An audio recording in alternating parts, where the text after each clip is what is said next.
I have lots of stories from when we were little, when I was a little girl. And I remember one day, I don't know if it was a Sunday or what it was, and Dad had made pancakes. And in Daddy style, he would chuck them at us, and we had to catch them. We'd sit at that bar stool and catch the pancakes as he'd throw them at us. And I remember playing in the house in Heber, and I think it was when we burned down the old barn and had all of our friends over, and we roasted marshmallows and everything else out there with Dad.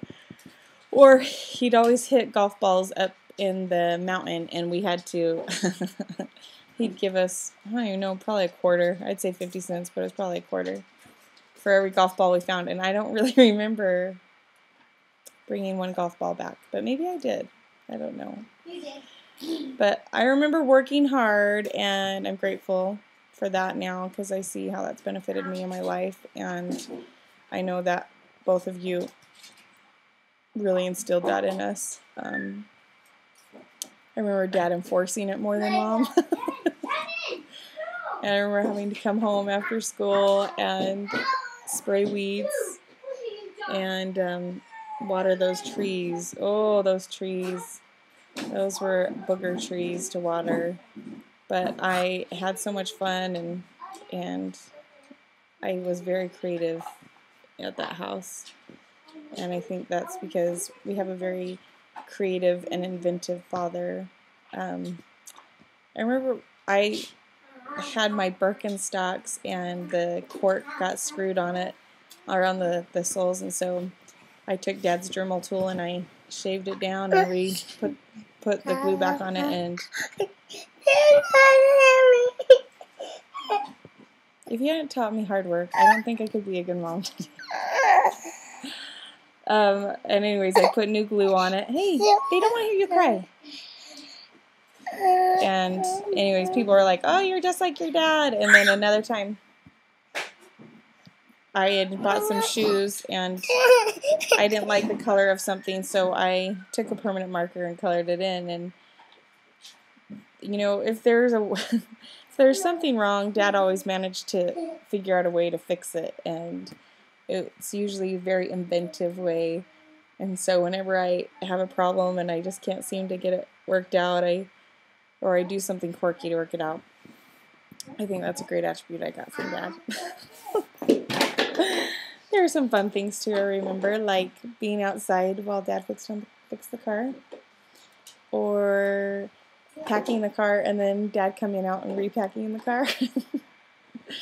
I remember him always grabbing our feet if we touched the back of his seat in the car, and he'd squeeze our legs like I did to you at Thanksgiving when we were traveling up to Kevin's. I remember you showing up to my softball games in your biking gear with your bike shoes and yelling at me through the batter's cage.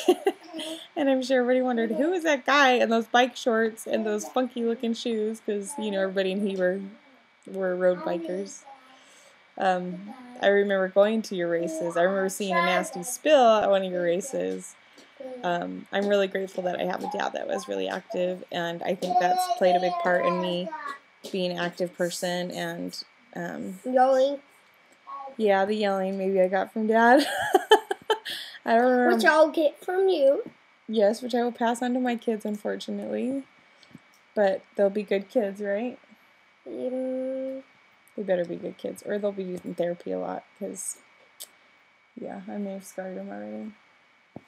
What? Anyways, I love you, Dad. You've been a great example to me in good times, the bad, and as a parent now, I see why you may have gotten a little bit more upset than we thought deemed necessary when we were children, but now as a mother, I see where you definitely were coming from, and I'm very grateful.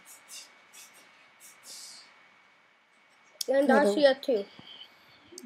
The wonderful parents that I had, and the fond memories that I've had with you, and I may have not always liked the things you did, but I'm grateful now for what it's made me be, and I'm proud of who I am, and I'm thankful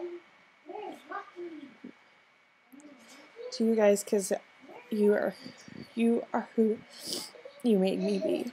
So I love you. I'm very grateful for my dad.